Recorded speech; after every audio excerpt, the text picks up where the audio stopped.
Where's that coming from?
Hey, Sagan, you there?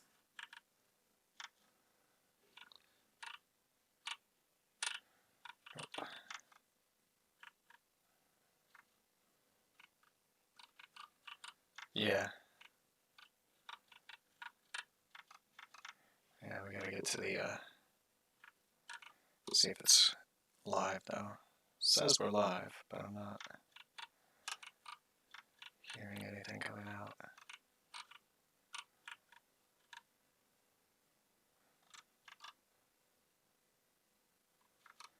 Site's not muted. Ah, there it is. There, yep, so we got sound.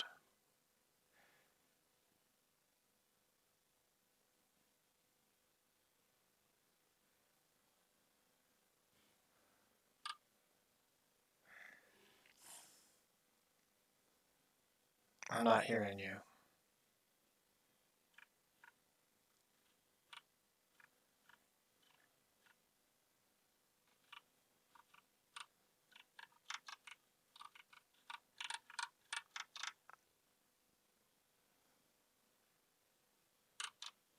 Yeah, I'm working on it.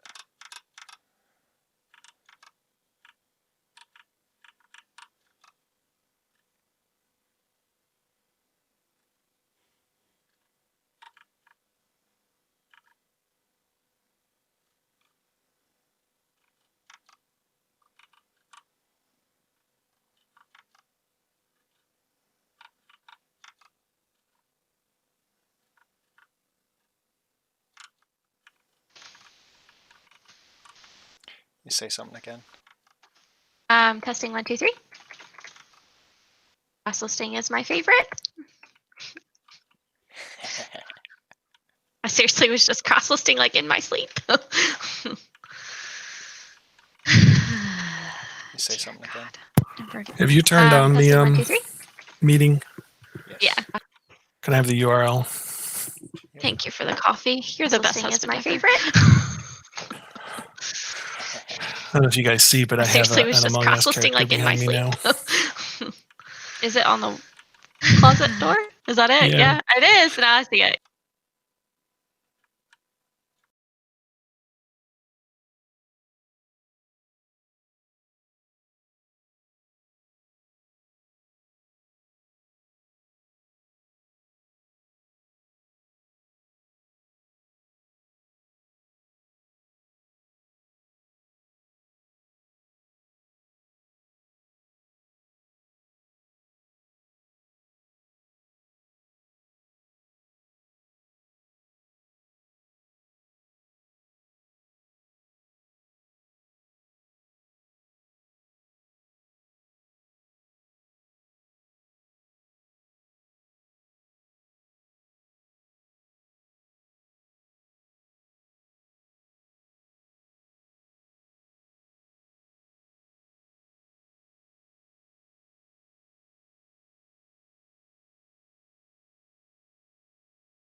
Sounds I'm good. unmuted. We should hear something soon.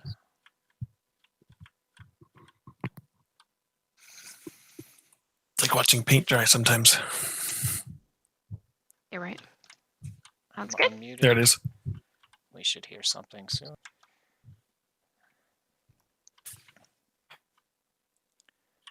All right, last thing to do will be to present this. Give me just a second here. Did the link roll or is it the right link still? It's the Let me right check. link. Good. So it stayed as needed. Sometimes we're if you good. just stop and start on one, it won't roll. Okay. Sometimes. So Jake, I'm going to be a little bit behind because I'm watching the presentation on the stream, if you will. Why wouldn't you just watch it from the meet? That's what I do. Is it in the meet? He's It going to will present be. in the meet in a Give minute. me- Yeah. give me a- I'm almost there. We're only a minute late. We're working on life over here. Sorry, Okay. guys. We are going live. We're getting here. Just gotta make this one adjustment, and it will all make sense. We've been away for a couple days. It's loud. There it goes. So Now, where did I put my this meat? way. That's Oh, a there different we problem. go. Justin, that's Yeah. a different problem. No, when you get to 3 screens, it does that. Oh, I did Where's forget how my cute those buttons are. presentation? Did I still need to link those buttons, Justin? That's I already did. Awesome. Thank you. Sorry. You just got to move the right window to the right place. You're good. It's just getting it all sorted. So we want to present the tab Mm-hmm. that I am. Sorry, guys. We are. That was me. I wanted to make sure our sound was working. It's working. There we go.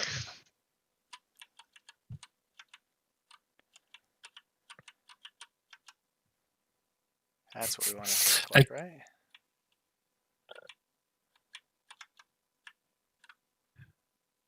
I can hear the mouse clicks and tell that you're working away on it. Oh yeah, you're going completely mouseless, aren't you? Wow, that's impressive. How do I get that message go away? I don't want it there. Guess I can't. On OBS, can you just drag your window up on OBS? So it's out of the window. Let's just full screen it. There we go. Ha. There you go. That works. And we're here. Cool. Yeah, I'm definitely a minute behind, but it could be because I have a lot going on, meetings, between all 4 of us. Yep, there we go. But Cool. you can watch from the meeting, and it should be good. Yeah, I can watch from the meeting, see where we are. All right. Good morning, everyone. Happy New Year. Welcome to 2021. It's January 5th. I'm joined by Jake Standish, Amy Slack. Sagan is lurking on us. How was your guys' break? It's good. Restful. Yeah. Everything I needed. How about you? Yeah, it was nice to unplug. That was the best thing, was just unplug. I think I touched his computer once, which was nice. So Awesome. we've got a few updates today. Not too much on the agenda, but some new things we're rolling out as well.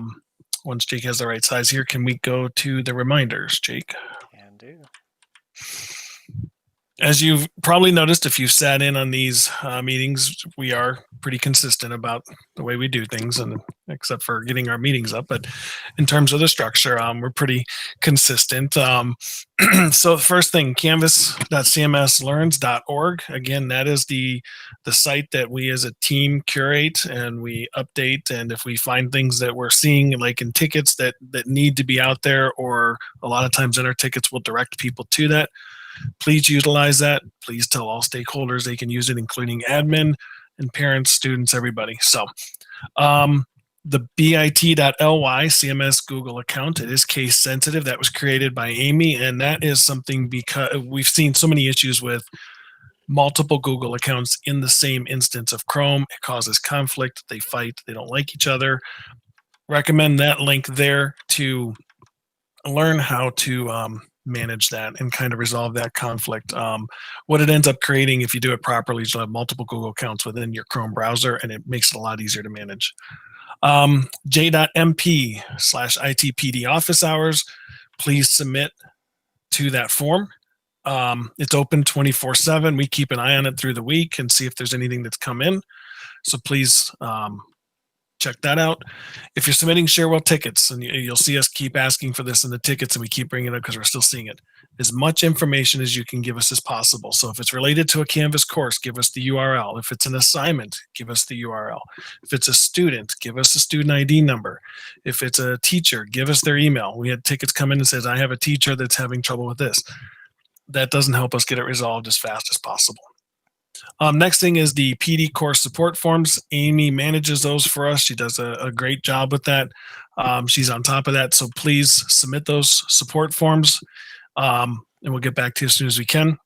One thing of note, a lot of people were emailing us recently about credit. It was a couple of days late, obviously, because of the holidays, but those credits will get passed.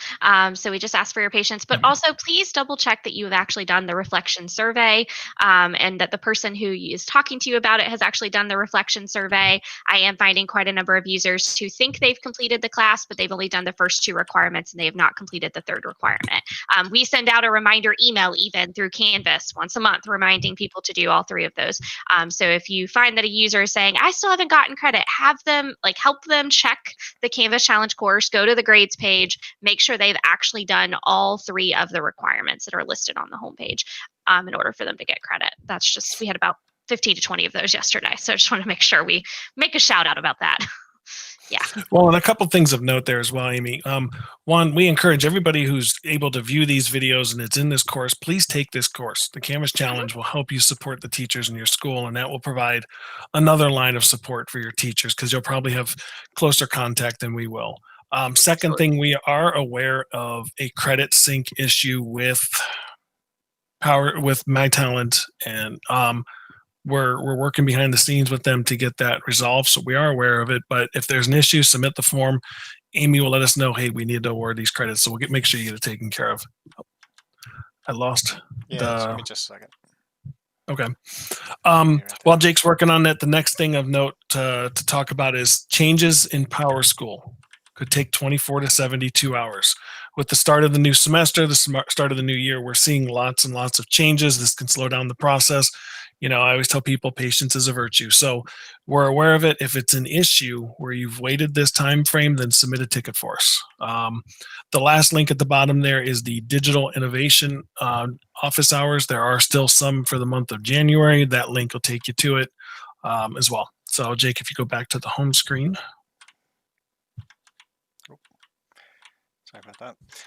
I was sharing just a tab instead of the window, so I had to fix that. That makes Home sense. screen doesn't go us to the right place. So let's go. The home button doesn't? There it is. I thought I changed Oh, it. home, the top one, the canvas icon. That's where it was. If you go one more slide, there we go. As a friendly reminder, the webinars can be viewed asynchronously. So we do these at the set time each week, and we have a lot of people that do attend them, but we find through the analytics, we have a lot of people that are watching them afterwards. And thank you for telling us that. We get emails from people saying, I'm watching these all the time afterwards. Thank you for doing this. So that's good feedback for us to know that we may not have a large audience live, but people are coming in. And if you've got contacts, other tech contacts or Canvas admins that you're working with, it doesn't hurt. It always helps. Hey, are you guys able to see these meetings? Make sure they watch it afterwards as well, just to kind of help get the thing out there. The first thing on the agenda today is we're rolling out the Canvas consultations for admins in this course. This is limited to people in this course, which is going to be your principals, APs, deans, anybody or your facilitators. So the purpose is we wanted to get a way to connect with people and sit down virtually and get some feedback, discuss some things that they're trying to do. And this is Jake and I that would be meeting with you. We recognize you're doing a lot of great things, and we want to be able to help more and get some ideas. A lot of the ideas that we've implemented over the years have come from other people. I'll give you an example. The Chrome extension for Google password reset, that was Amy. Amy needed that. Jake spent a weekend doing his magic, and then we have an extension. So those ideas come from you all, and we want that. So what we've done is we've created appointment slots. The link is live. You go there, you fill out a form. We get a notification that a form has been submitted. We review it, discuss it, and then we'll provide feedback. If we approve it, you'll get an email that'll ask you to sign up for a time. And then once that's done, a calendar event will automatically be created for the time that you selected. It will include a Google Meet link, and we're good to go. Now, So that is available. and bear in mind, when we say we'll prove it based on what you say, we've got questions asking you to direct you to how are we going to help you. It's not about putting someone else in front of us. It's not to support a teacher in your classroom, but to help you to be better able to support your constituents is the idea there. If we need to do something to help a teacher, that should probably be a help desk ticket. But if you supporting your school with Canvas, that's what this is for. And this is not to replace the ticketing system. That's where we go first. We've had users contact Canvas about certain things or email us directly. Utilize the systems in place that we've talked about. This is to go further. So it is available now. There's information here. It's posted in the course and should be good to go. Cool. So we have a couple of how-tos on the list. Jake, we didn't add any notes to this one. I just remembered. Nope. Got sidetracked with other stuff. Yeah, so we're looking at the cross listing is something we've talked about plenty of times. I mean, it's Amy's favorite thing in the world to do. She's an expert at cross listing, and it is one of those things. Just a quick refresher: you cross list when you've got, let's say, a teacher is leaving, and you want a new teacher is enrolled. It takes the enrollments from PowerSchool, so then the new teachers get a brand new course. So you can cross-list the teacher and students from the new course back to the original teacher's course. That's a scenario we've all seen. Okay, well, now we're moving into second semester, and you may have another teacher needing to have the original teacher's course. So you have to de-cross-list the original cross-listing before you can cross-list them into the new course. So or back into the original course. So you have to decross-list and then recross-list.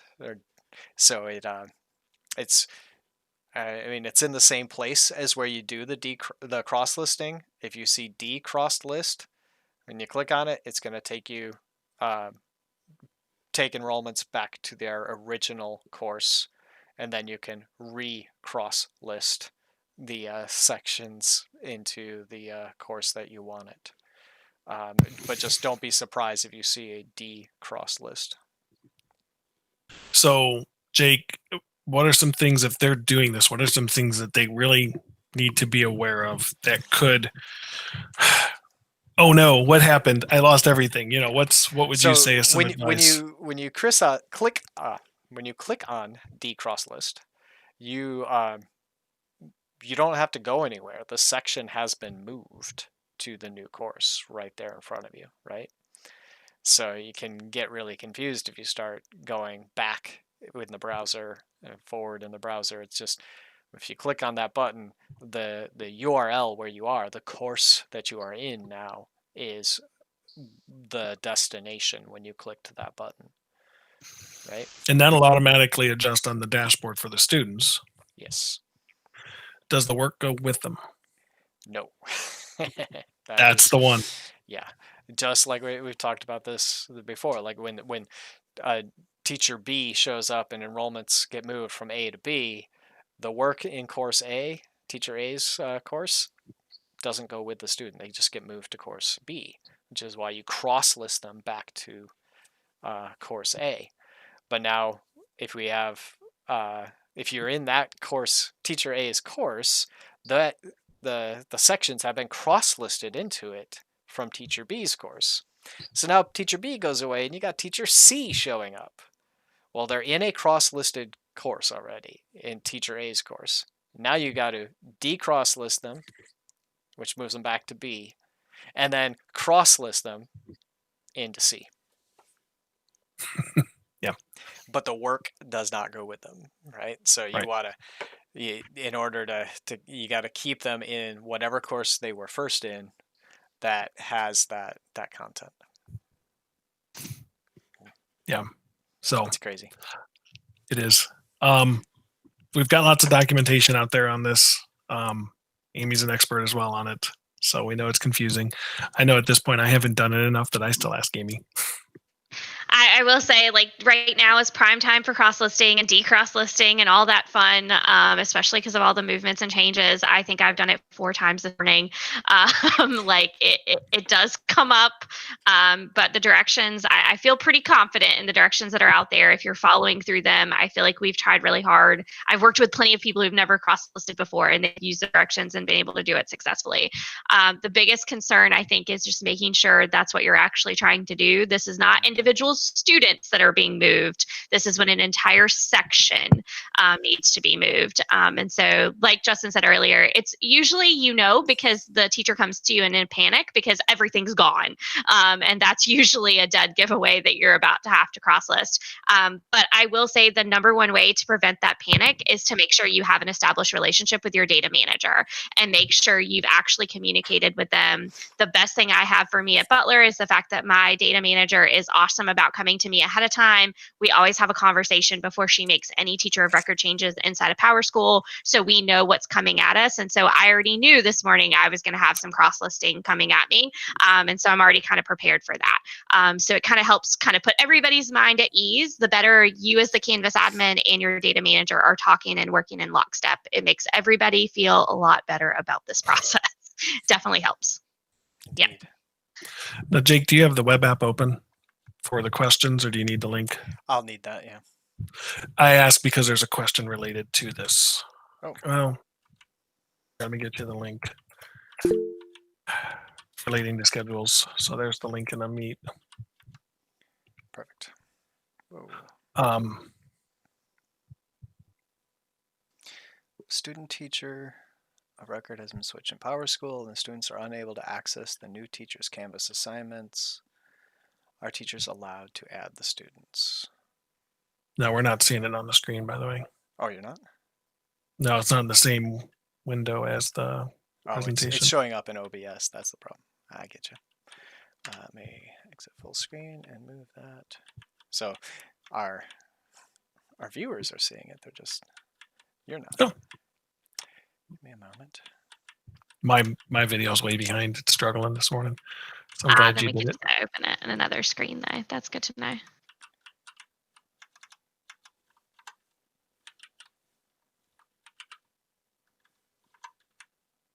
And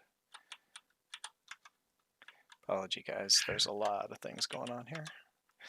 So does your Access keyboard? denied. Oh, it's the how do you- wrong, because I'm sharing the screen for IT PD support and they don't have Oh. access. Okay, I can work that out in a minute then. You can just show it to OBS and we can pull it up in our own tab. Yeah. Like we both have multiple Yep. screens. So yeah. Okay. Yeah. You gave me the production URL. It would work, but the developer doesn't. That's why. My bad. I'll get that to you. Yeah, I'll get that to you in a minute. So the next topic we had here was our how to create announcements that get noticed. And this was the one, this was Jake's idea. And this was a lot of fun, actually, once we started talking about it. Jake, do you want to talk about? Yeah, and just in thinking about, we're starting a new semester, fresh start. It's good to just revisit these practices, best intentions, New Year's resolutions, concept. Bear these in mind as you are considering how to communicate to your students and just improving the process to make sure that students, teachers, and parents know what should be going on for learning at your school in those courses for that week, whatever it is. So announcements in Canvas is really the best way to communicate what needs to be happening in the near future for a course. So some things to note about that is we've kind of made just a top 10 list off of the top of our heads, some important things to consider, and we'll just kind of go through them. Who wants to start? I got you. So being No, that first one. yeah, This first one I actually like because this is something you said to me so many times over the years, and it took me a while to get right. And you laugh because you know it's true. it is my most important one, I think. And that's why it's at the top of the list. Be concise, and that can mean a lot of things. One, don't be too wordy. All right, get to your point. All right, think of the too long didn't read type. What do they need to see? The next thing, and we all agreed upon this one because we've all been in these meetings. Communicate what everyone needs to know. So communicate to those that it's a topic that everyone needs to hear, not specific groups. Would you agree to that, Jake? Absolutely. Okay. Yeah. Yeah. Hit everyone. Get those important ones out there. You want to take the next one? I'm getting to your link. Yeah. Link to relevant content. So when you're making, if you need them to go somewhere, make sure that the link is a hypertext that you make a word the link, not the actual HTTPS:// and then all that. You don't need them to see that URL. You need them to see a link that is relevant for what they need. Words will tell them what you are wanting them to go to. So make the link, the text itself, the hyperlink. Unless it's absolutely necessary. And if it is, use a URL shortener. If you are putting it somewhere where there's a chance you need more of a verbal communication, they get the information, but then they might have to tell someone else how to get there. You should use URL shorteners so that it's really easy for someone to type it into their browser if they need to. Bear in mind, if you use something like Bitly or TinyURL, sometimes they use capital I's, lowercase l's, and ones in those short URLs. Well, those, or maybe if you make a custom URL, consider those can get very confusing. So use common words, make it an expression, something like that.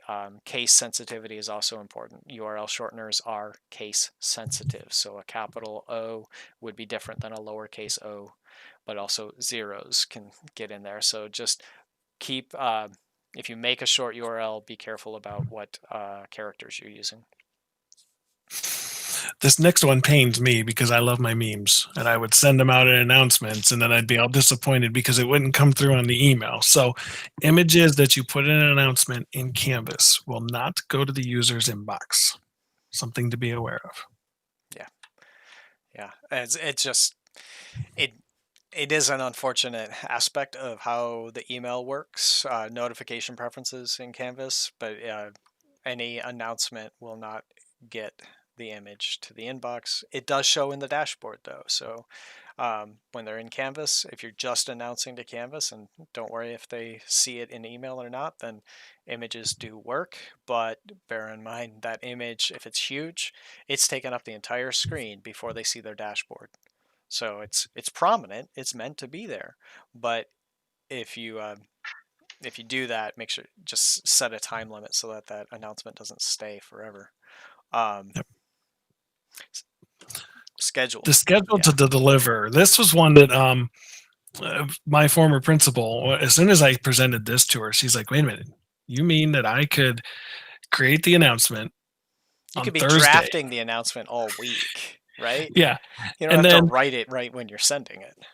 we used to get our weekly updates to the staff every Sunday morning, which I think they still do. But she was able to schedule it. You know, she finished it up Thursday. She scheduled it for Sunday. She goes, "You mean I don't have to get up early Sunday morning to send out that email?" I was like, "Nope." So sending out scheduling for delivery. For example, today's meeting on, we're having a meet today. I scheduled that yesterday and it just comes through and it works great. So wrote it up yesterday afternoon, scheduled it to send, didn't even have to bother this morning. It just sent. Yeah. Really it was cool. More like it came through at 8. I'm like, "Oh yeah, I sent that out." Yeah. Now the fifth one here, it's really, it's contextual. We're not telling you that you should be sending announcements weekly or monthly, but depending on what the situation is, like for a teacher, even if you're an admin and you should be facilitating information and content with your staff, maybe you have a course for your staff, you would send out weekly announcements just kind of outlining what's important. Maybe this replaces all that just talking that happens in staff meetings, and that information is visible here. Maybe there's you send out an announcement saying, "Hey, there's a quiz for this week's content. Make sure that you review it and complete the quiz." And then you can talk to the ones who didn't complete the quiz instead of making it everyone has to hear the same words at the same time in the same room kind of meetings. But those weekly announcements would help communicate this is where you go to get the information, just like we're doing with these IT admin office hours. We're saying, here's where you go to get the info. You can do it live. You can do it later, but that's where we're here. Account announcements. So if you're for your school, you want to send announcements to all users enrolled in courses at your school. If you do account level announcements, you don't want to berate your your students and staff and parents all the time with those announcements, but it's probably relevant to send them out at least monthly with different details about what's going on. Well, and as we're getting into those two before you change it, Jake, it makes me think too that when we would do announcements to staff or students, those weekly announcements were the only thing that went there for the staff. Mhm. And that was the place to reference. So it didn't get bogged down in a ton of stuff. It was just, here's where we go. And I think that leads to one of our ones coming up as well. Yeah, I would say just for number five, some people would argue if you're going to be one thing, you should be consistent. And that is definitely what we're talking about here. Set up your cadence, and then people will begin to expect it. But you've got to do it. You got to grind through this, and it's slow to get people to get there. But if you're consistent, it helps a lot. All right. Ah, Ooh, this another good is one. Yeah. Yeah. Use formatting to organize your content to make it more reader friendly. Bullets, spacing, tables, fonts. and being deliberate about it, not just, oh, I don't have a table here. Let's make a table for this data. So does the tool fit the information that you're trying to present? Well, and the other thing I think of a lot when I see pages and things is the number of different colors Mhm. on a page. Don't put colors there just to put colors and make it look pretty. Think about all of your readers. We've got someone that we know that is colorblind, so we will routinely reach out to that person and say, "Hey, how does this look to you?" All right. So think about that. Some of these fonts can be hard to read because of the font that you're using. Think about that as well. Yeah, Anything else you want to add to that one, Jake? it's it goes hand in hand with consistency and concise brevity. Making sure that like you use bullets to reduce the amount of words on the page. Bullets do not need to be sentences. Right, so you can make things really concise for that reason. We had a little discussion about this yesterday. If you go back one slide, I tabbed down the first one on the slide for be concise. And Jake's like, that could be one sentence. I'm like, but I want them to see just those two words. And if that's all they take, I'm good with it. So we had a little discussion back and forth that was kind of fun. Yeah, So, but again, it's thinking about your reader and how you're organized so that they know what to expect and can get the relevant details. exactly. All right. So, does your mouse move when you touch the keys If I on the touch the page? right key, yeah. That's crazy. Okay, Okay. got it Sorry. mapped. Refer users to announcements when asked questions you have addressed in the announcement. So, if you've said it already, refer back to it. 'Cause this is the announcements are a way to start curating the content that you need people to know. So you can refer, hey, we told you this in the announcements. Please check those. The announcements are hosted inside of this Canvas course on this page. You can review the content that we're talking about there, that kind of thing. So that they know to begin looking for that when the next announcement comes in from you in their inbox, they're going to be more attentive to what's there if you point out that you could have known this in the announcement already. You got to do it politely. You're not trying to gotcha with it, but just being consistent and referring back to the announcements because you're consistent, it eliminates a lot of questions about that. And we've talked about this in instructional practice as a teacher. I think one of the first things Justin and I really bonded over was the fact that, yeah, you got to have a website so that families know what you're doing with your teacher, with your student. This is before we had an LMS, but we were organizing, creating or embedding a calendar and having links to all of the contents. There was no question about when things were due, what was due, and how to do it. So that kind of thing. So you consistently put things in one place and refer people to that. Eventually, they figure out, oh yeah, that's where it is. There's Well, a it allows place you we to go change to your right now, focus. right? We say it Yeah, all the time. Canvas.cmslearns.org. That's ours. So there are this places to get course. the info. Yeah, in this course specifically for our admins, to get up to date information about what's happening. So yeah, Well, this allows you to shift your focus as well. yeah, If you're referring to where you have things on a regular basis, you can focus on the other issues that aren't related to that and actually can accomplish more. indeed. Archive announcements. This one's more you. Yeah. So global announcements are automatically archived, so you can just from your Canvas account, your profile icon, you'll see the announcements archive there, or this URL takes you straight to it. So I just wanted you to see. This is a reason why you put the URL, because specifically you want them to see this URL to understand where it is. As a admin, it's good for you to understand the URL structure of Canvas. But that account underscore notifications takes you to see the last 6 months worth of notifications in Canvas. This is not course notifications, but let me log in here real quick. I don't have any announcements with this account. Yeah, because it's not in any sub accounts where there would be. But yeah, so here we are, archive of all the announcements that have come out. So you can see those global announcement archives right there. But then if it's a course or anything that you're writing, you may want to create a page, a Canvas page, maybe one for each announcement, or just one page and you just keep pasting each announcement into it. But just having a place to refer to all of the announcements that you've sent is a good idea. Have that archive so that you know what was said when, to refer back to it. And you can always, I made this announcement last year. Can I copy it? Yeah, let's tweak it and then add it. So you've got last year's announcements available if you archive them. You don't even have to do it in Canvas. You could archive in a Google Doc or anywhere else across the computers. Just consider that. Lastly, support your staff and students Canvas notification settings. We have the default notifications. Everyone should be receiving notifications, global notifications, and the global announcements and course announcements. They should get to their inbox, their CMS inbox, because that is how their accounts have been configured. Now, people do have the ability to go and change their notification settings.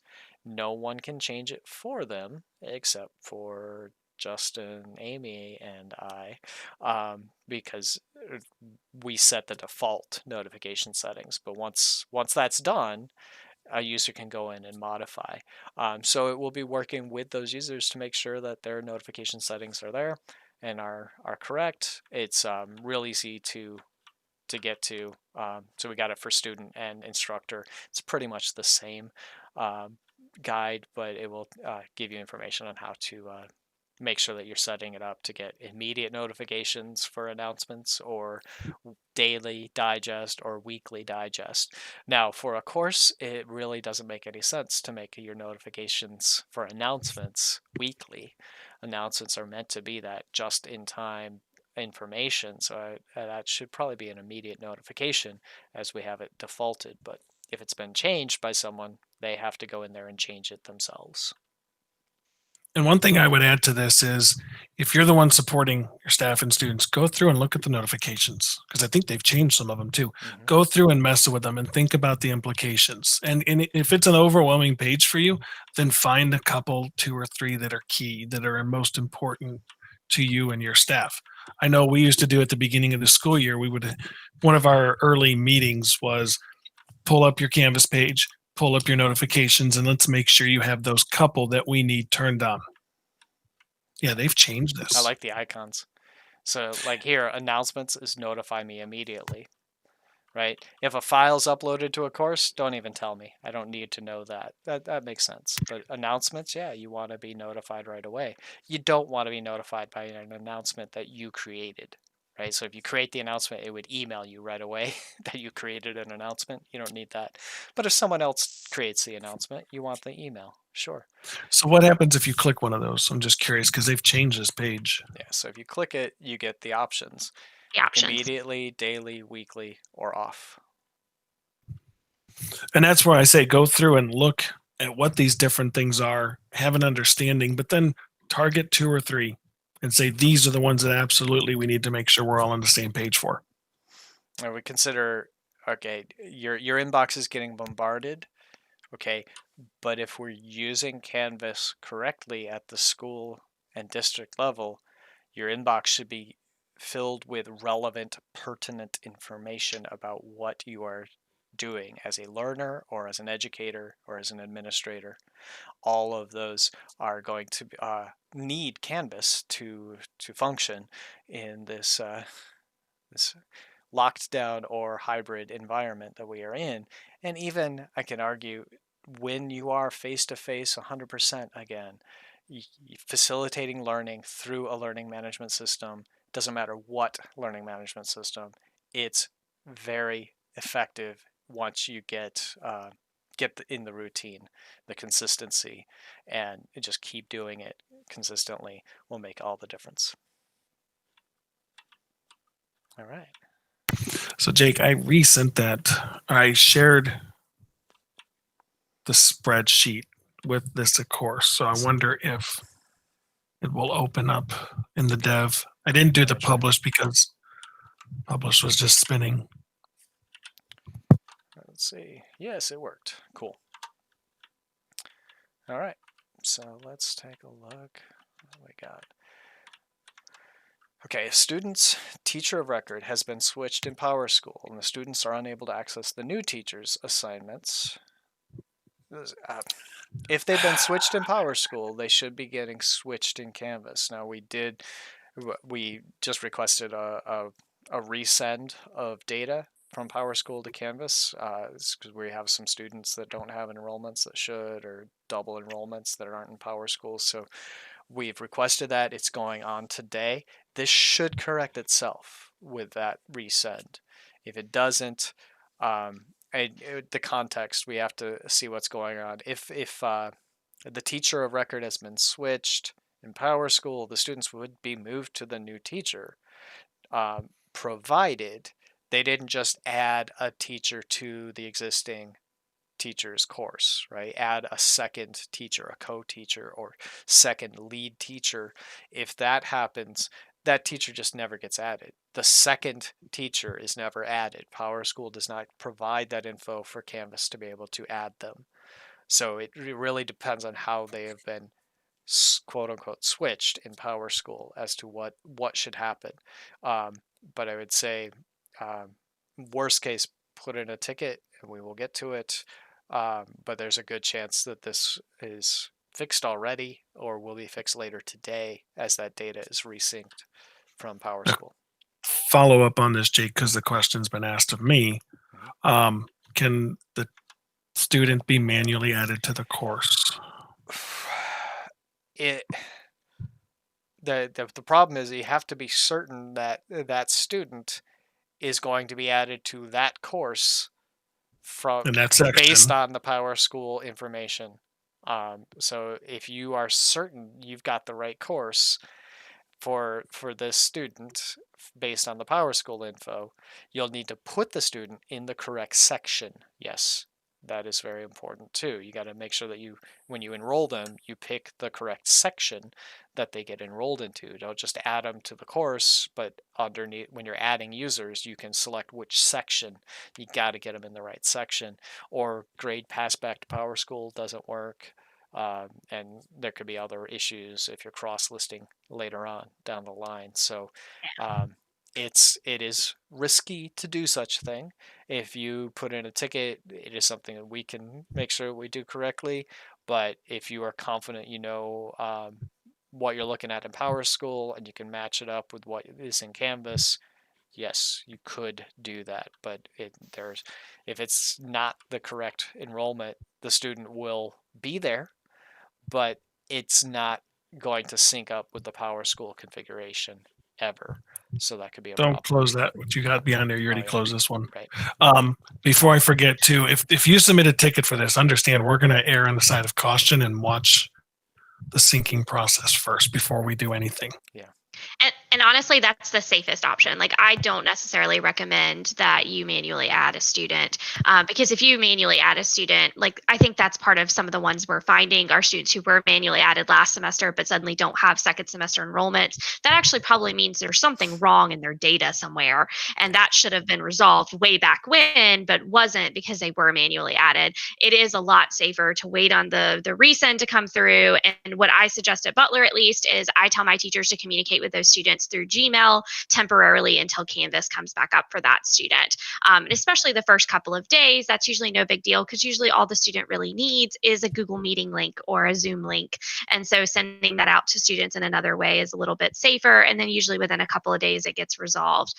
If you add them manually and you add them to the wrong section, which right now is so easy to do because some of these classes have 15 sections in them because of remote learning, you really have to be so careful, because if you add it to the wrong section, you can end up causing it to never grade sync correctly, and that teacher to have a lot of complications with it. So it is a lot easier to just wait on it to do it itself and to report it as needed.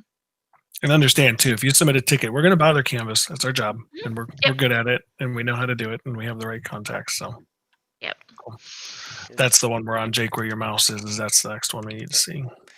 So we have one specific elective course, 2 sections, that is active in PowerSchool but is not active for students in Canvas.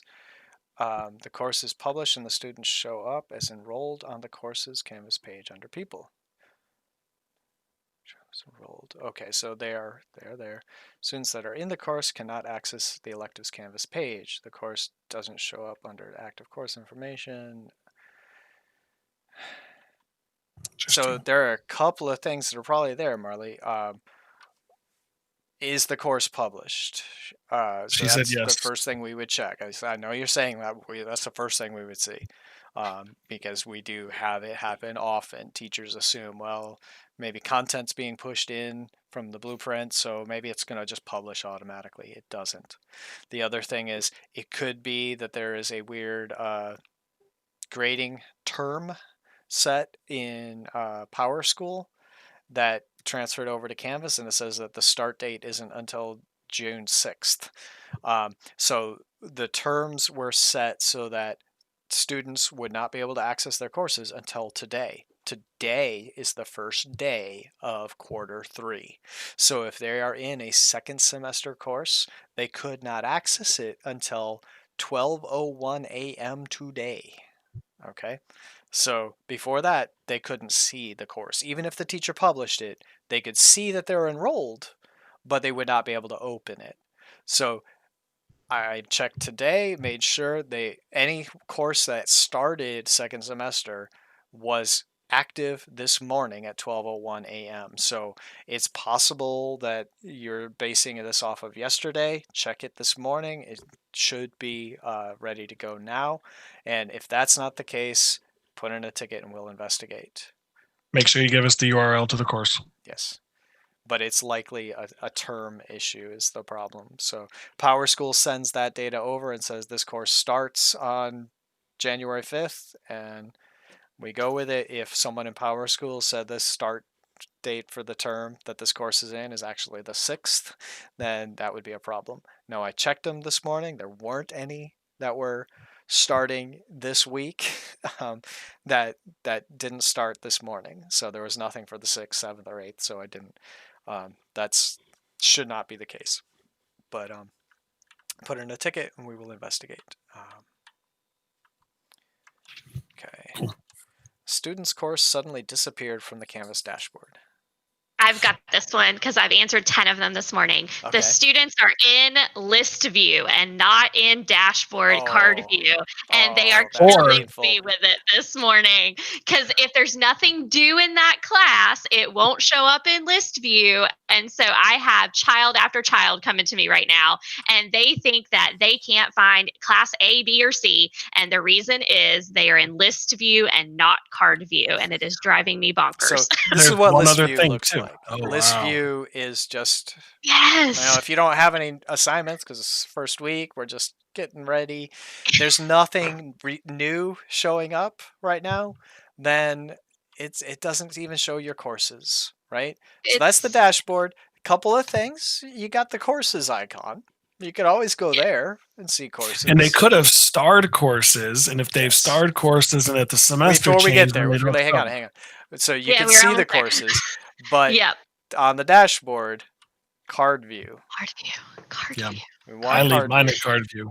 List view is great if you're a to-do lister and all, but don't be a Mhm. to-do lister until you understand how to get to your courses then.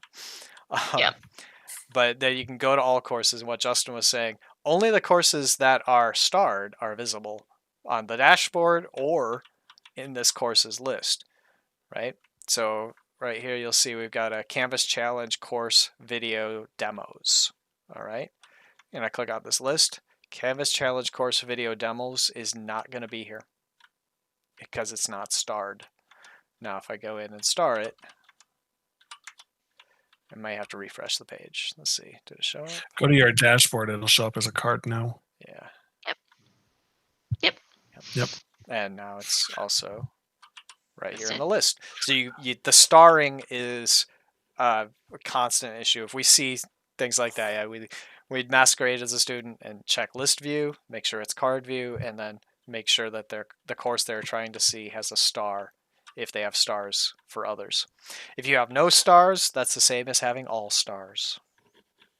And that's where I would see it, like Amy's seeing it, semester changes. Students would star a couple of courses, and then a semester change, it disappears. You have to manually monitor that. Yeah. Yeah.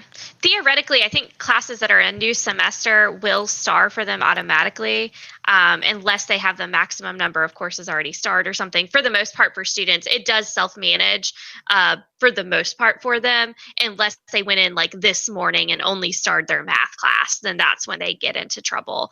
But that list view is killing us this morning. So card view, I literally was answering an email when like live while we were doing this for a teacher helping a student with exactly that issue. So it's card view.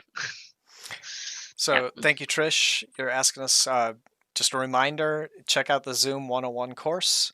You can find about authentication directions in that course. Just a reminder for everyone that We know somebody resource they is can available. contact too. Do what? Should we tell him? You can always tell him to contact Mr. Zoom himself, but he might get mad at us. No, he's troubleshooting. Poor All guy. right. So Sandy asks, I got a message from a parent this morning having issues getting into Canvas. She was able to get into Zoom manually, but she is getting the below error screen when she tries to use Canvas. Do you know what this might be? The message on the screen says your connection is not private. They just need to click proceed anyway at the bottom of this message, or click more for more information, proceed anyway. It's got to do with how their internet's configured, from my understanding. It's a home internet issue.